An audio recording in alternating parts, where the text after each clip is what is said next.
Hi everyone, welcome back to our next chapter. I'm Dominic. And I'm Ann. And this is our next chapter. Hey, we're here this week because we want to tell you about something super exciting. Our next chapter involves not only things that we do, but places we go. Yes, and we did a trip that we've planned for, the last 2 or 3 years to the beautiful country of Italy with our children, but now as adult children. Adult children. So it was a big expedition. We talked about it in the last episode, some of the things that we were looking forward to. What we wanted to do this week, though, was maybe share some tips and tricks and things that we found were super useful. Maybe add in a couple things that we didn't do that we would next time. And maybe save you guys some preparation time or from falling into pitfalls that would make your trip not as enjoyable. So we're going to kind of go through some bullet points as we do those. I think we're each going to share a little bit of our experience and how it went. Yes, but I want to say it's not like we haven't traveled as a family. We have several times with other families when our kids were much younger. So this was definitely a different dynamic than we're used to. And our kids were extremely helpful in terms of like the planning and really helping contribute to some of our flavorful dinners and outings, which was really exciting. So that's kind of different than what we've been doing when we've traveled to a lot of Latin places in years past. So it was a new experience. We had never traveled to Europe together. None of us except Ann had ever even been to Europe.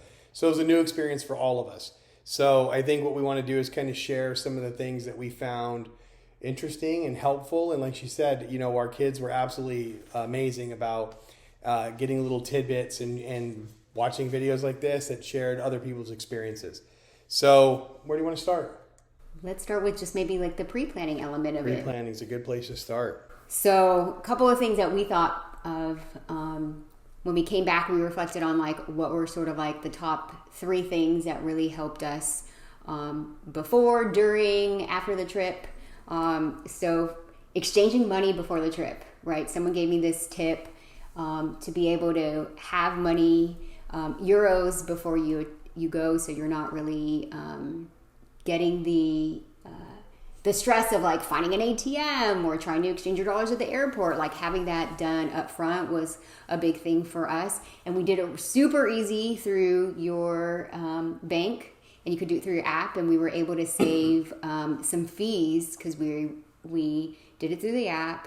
We did it days before, and then the money was right there for us to like distribute amongst all of us. So that was extremely helpful. And exchange rates change daily. So you budget a certain amount to go, and you get there, and the exchange rate changes, and now your budget's kind of changed, and you have to adjust everything. So it's really helpful to have it pre-planned and pre-done. And then you know what you're going to spend, you know how much you have to spend, and you get a lot more fun. Well, not only that, we all had a budget that we wanted to really adhere to. Yes, and so we asked our kids and everything what they wanted to put aside for it. So everyone sort of had their own like budget, which is really different in previous family trips where Dom and I were basically fronting a lot of it. So now everyone had a budget that they kind of exploded. Yeah. In different ways. The other thing is, obviously it seems like very simple, but getting the international plan on your phone. Yeah. Again, budgetary status.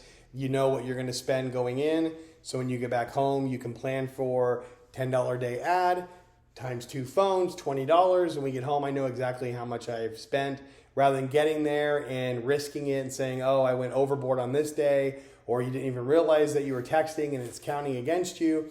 So you increase your spending a lot, and then you get home and realize, oh crap, I way below my budget. But not only that, like posting on social media, you would be limited to doing that. So I kind of posted as we went. So being able to have that up front was extremely helpful. It seems simple, like, oh yeah, I would do it. But then if you don't consider it, and then you're, at another country doing it, it's just another additional stress to think about. The other thing is packable cubes. Oh my gosh, I love my packable cubes. because we went to so many different cities and it was 2 days here, 3 days here, I didn't even need to unpack as I traditionally would have done if I went to like the Dominican, Costa Rica or whatever. It was so easy just to be able to pack this and categorize it however you want it. So this was extremely helpful. A really good friend of mine gave this and it's been with me ever since. So Packable Cubes was awesome. And then you were talking about like researching things beforehand, right?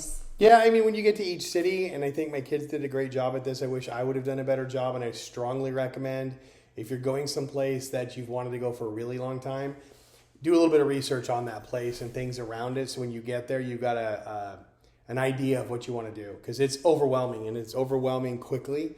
And I think you get there and try to pack it all in, and it becomes too much. Yeah. So if you have like the pre-read, because then I really appreciated is our kids being so intentful in hearing from the tour guide and listening to like a lot of the history and the art and the culture was extremely helpful. But having that little bit of insight beforehand, could have given them, additional perspective. Well, and they probably did a lot more than we did.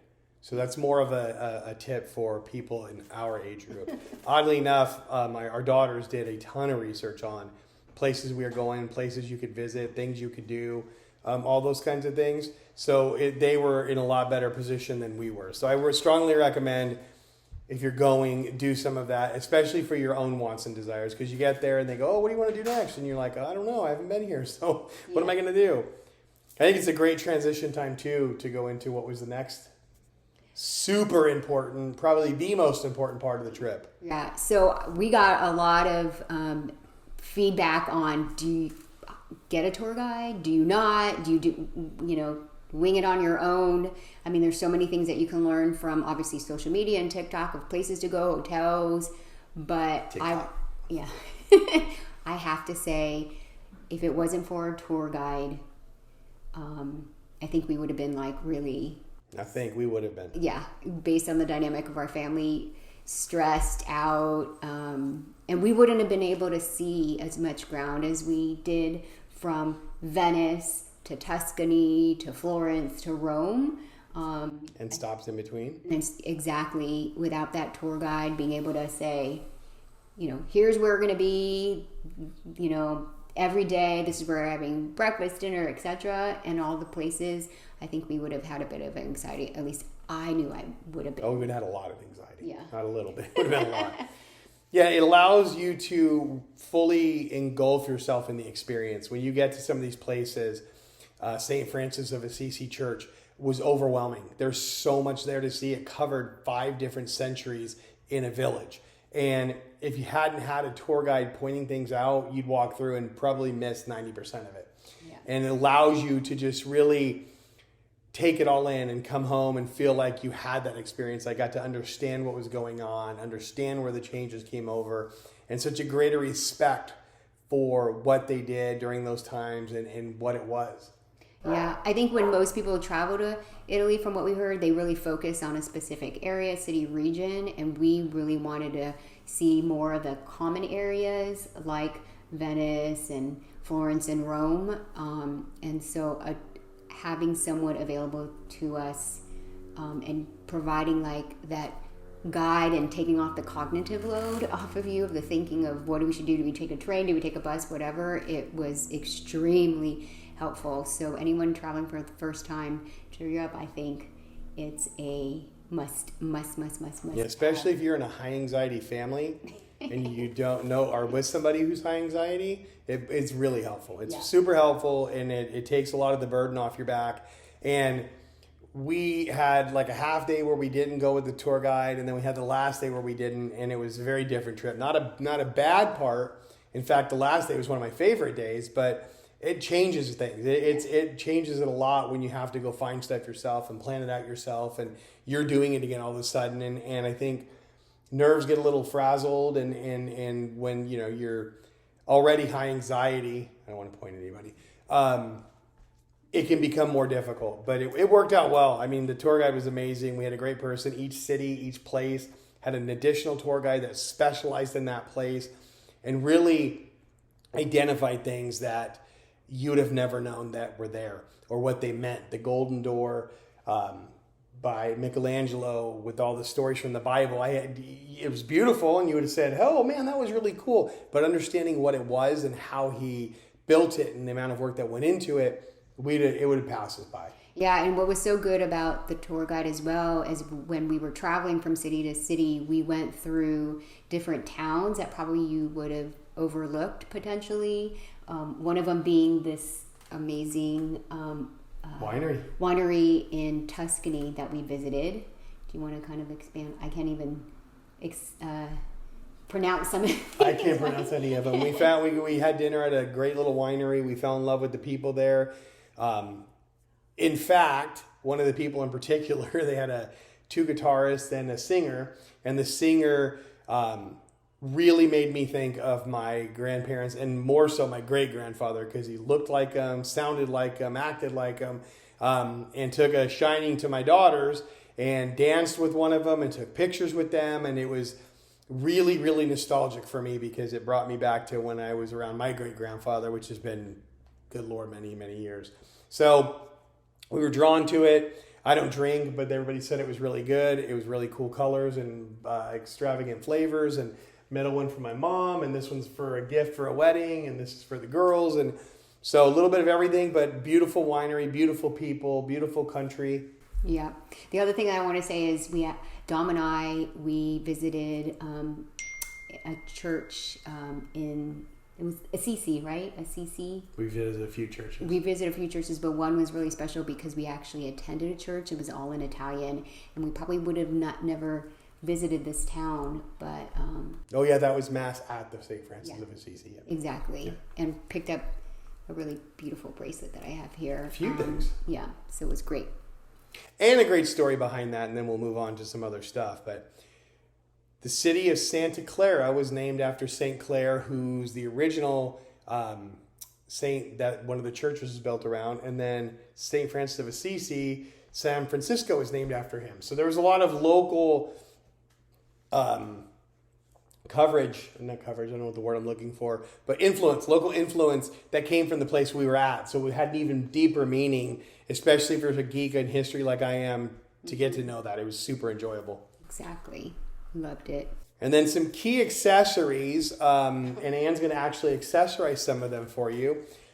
First one's going to be the crossbody bag. Yes. A lot of these were suggested, again, by our kids. There's some things when you get into really big touristy cities, you got pickpockets and unsavory characters that are looming and roaming around. So they did a lot of research. They did a lot of TikTok. I'm a 50-year-old man. I'm not on TikTok, so they informed me of it. And you go ahead and model it. Yeah, so I'm going to put a little fashion tip here. So I got this bag from another dear friend, and it so happened to be in my favorite color, of course. But all over Italy, I saw this forest green color, so I fell in love with it. So it was just matched a lot of my outfits, ironically, but it was helpful because I could fit everything that I needed as we went through all the tour guides or the tours, and then just super easy to keep close to you, which I really love. So not only was it my favorite color, it was definitely a fashion staple or item. It was obviously very useful. Safe, useful, and fashionista. And then we had the men's version that Dom wore.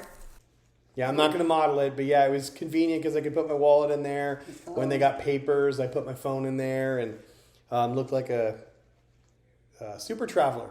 The better part was I put stuff in my pockets, and my pockets are a little bit loose, so people could sneak in there if they're good and grab stuff. And everybody's worried that Dad would get pickpocketed, so Dad wore that. It was convenient. Yeah. Actually, we gave this to our son Dominic when he was supposed to do his month-long trip to Europe, which unfortunately didn't happen because of COVID, but it was kind of like a hand-me-down. What else? Next up is the RFID wallet. I don't think we brought it out. Oh, I did.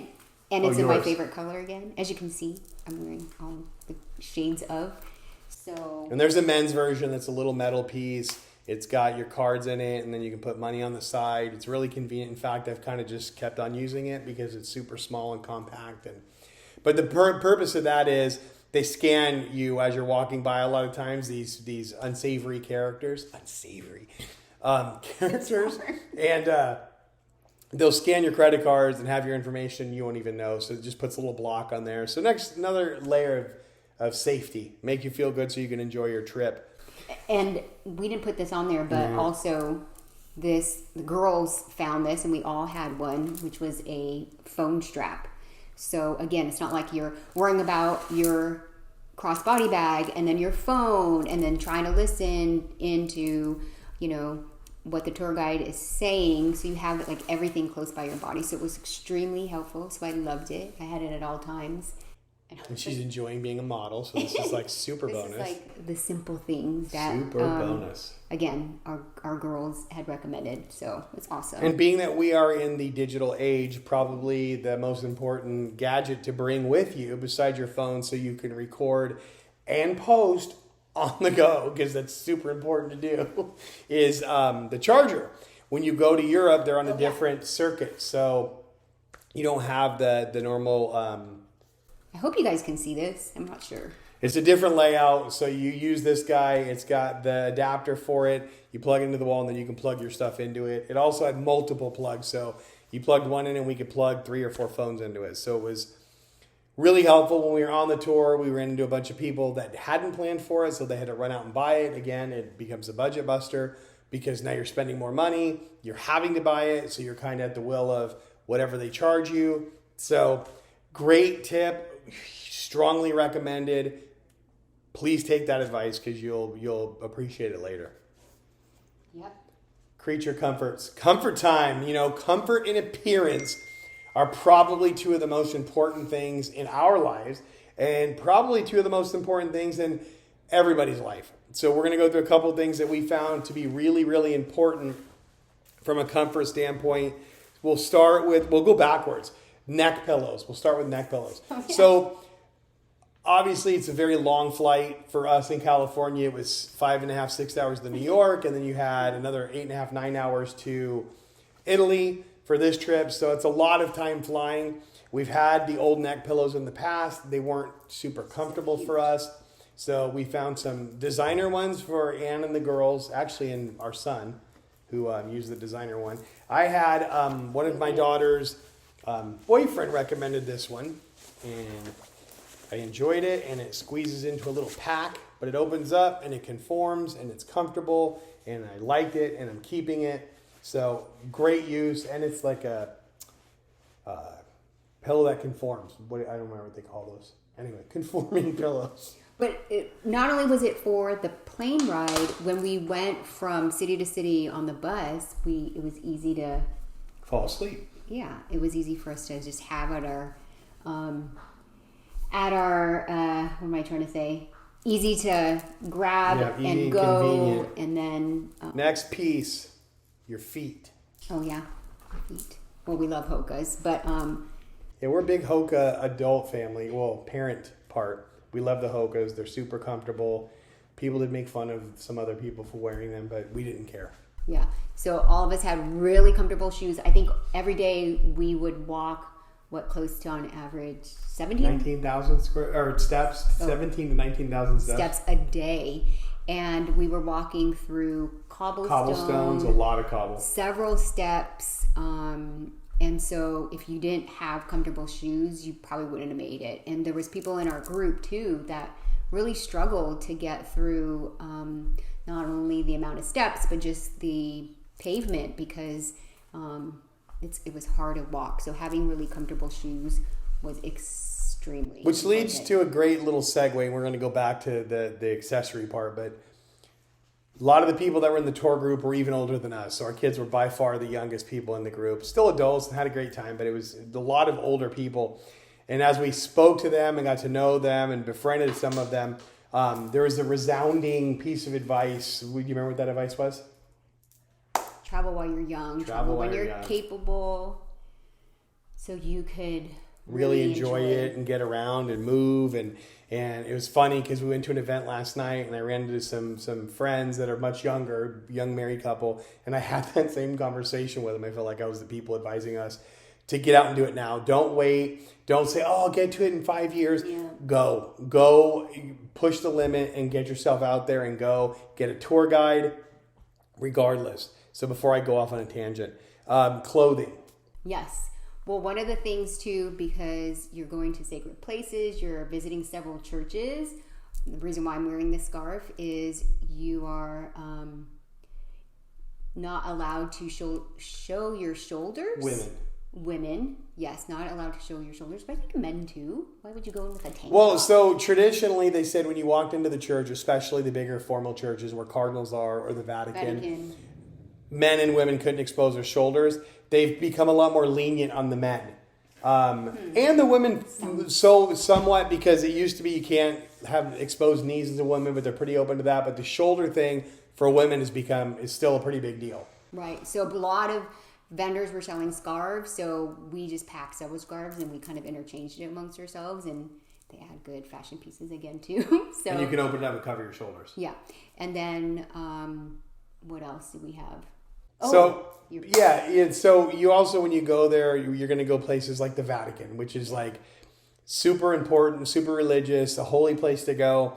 And while you could get away with shorts, and we saw people with shorts, it was not going to work for us. But I also didn't want to go in jeans. I thought that was even more inappropriate. And it was hot, 90 degrees the day we went out. Yeah. So luckily, beforehand, my wife and daughters had advised me maybe we should go look at some cotton comfortable pants. Not really my thing prior to, and not big on wearing like jogging pants, especially like classy looking ones or dressy.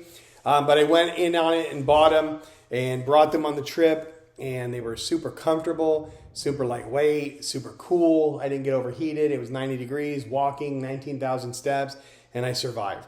So cotton shirt, cotton pants, it looked really nice. I probably looked like a big green tent because I ate too much there.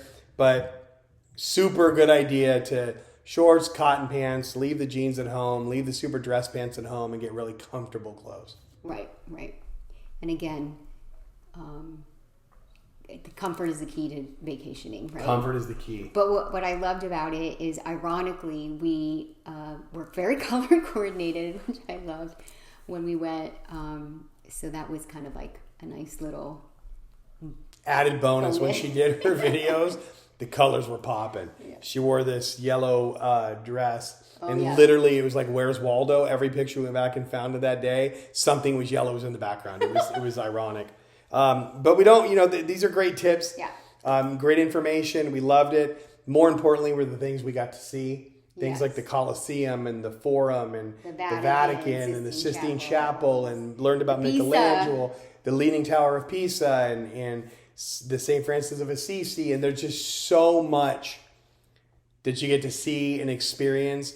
And we're so fortunate that we had a great guide, and it's our biggest tip. Gosh, we're longer now than we've ever been in a podcast, and we have like 100 more things we could go over. Yeah. The other thing that I really just want to, big takeaway for us is that we did it as a family. As a family. Didn't kill each other. Yes. We really had such a good time. I wanted to share one of my favorite moments amongst all the art and history and the culture that we really got to appreciate is we every night we would just sit around the table and just talk about like what was really special to us as we went through all these towns and cities and appreciated it, but then also reconnected as a family. We talked about really like simple things that you just really overlook, like, so what's your favorite movie? What are your favorite foods now? And you tend to forget about those things, or you tend to forget that those kinds of things change as you evolve through life. And some things I was like, gosh, I didn't even know that about her, my son, my husband. So that really kind of was what? I didn't. I was making faces. Oh, well, you didn't, and I was like, that's sad or whatever. But actually, it was great. It gave but it allowed me to really just be present at the moment, and then listen to some things that were happening, because life just goes so fast, and you just don't, you take a lot of those things for granted, so which is really cool. Pretty awesome. I think that's all we got this week. So there's our tips and tricks.